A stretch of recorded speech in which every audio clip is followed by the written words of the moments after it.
আমরা একটা সুন্দর পৃথিবীতে বাস করি। চেয়ে দেখো, কত সুন্দর প্রকৃতি তোমার চারপাশে। চলো আমরা সৃষ্টির শুরুতে ফিরে যাই, দেখি বাইবেল আমাদের সে বিষয়ে কি বলে। সৃষ্টির শুরুতে ঈশ্বর আকাশমণ্ডল ও পৃথিবী তৈরি করলেন। ঈশ্বর অন্ধকারকে বললেন, আলো হোক।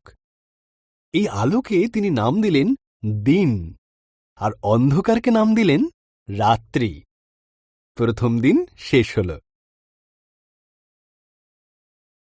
এরপর ঈশ্বর উপরের জল থেকে নিচের জলকে আলাদা করে ফাঁকা জায়গা তৈরি করলেন, যার নাম দিলেন আকাশ। দ্বিতীয় দিন শেষ হল। ঈশ্বর সমস্ত জল একত্র করলেন, এর ফলে শুকনো জায়গা দেখা দিল। তিনি শুকনো জায়গার নাম দিলেন ভূমি, আর জমা জলের নাম দিলেন সমুদ্র। তারপর তিনি তৈরি করলেন ঘাস, শস্য ও গাছপালা।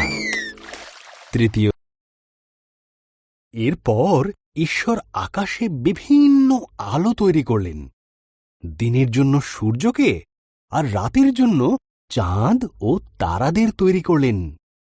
চতুর্থ দিন শেষ হল।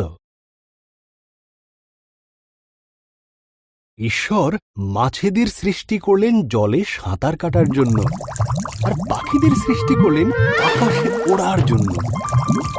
তোমাদের সন্তান হোক, তিনি তাদের বললেন, তোমরা বংশবৃদ্ধিতে ও সুরে পৃথিবীকে ভরিয়ে দাও। পঞ্চম দিন শেষ হল। এরপর ঈশ্বর পশুদের সৃষ্টি করলেন। তিনি গৃহপালিত পশু, বন্য পশু ও সরীসৃপ প্রাণী তৈরি করলেন। ঈশ্বর বললেন, আরও একটি সৃষ্টি বাকি আছে, যা সবার মধ্যে অত্যন্ত মূল্যবান। তাই তিনি নিজের মতন করে পুরুষ ও নারী সৃষ্টি করলেন।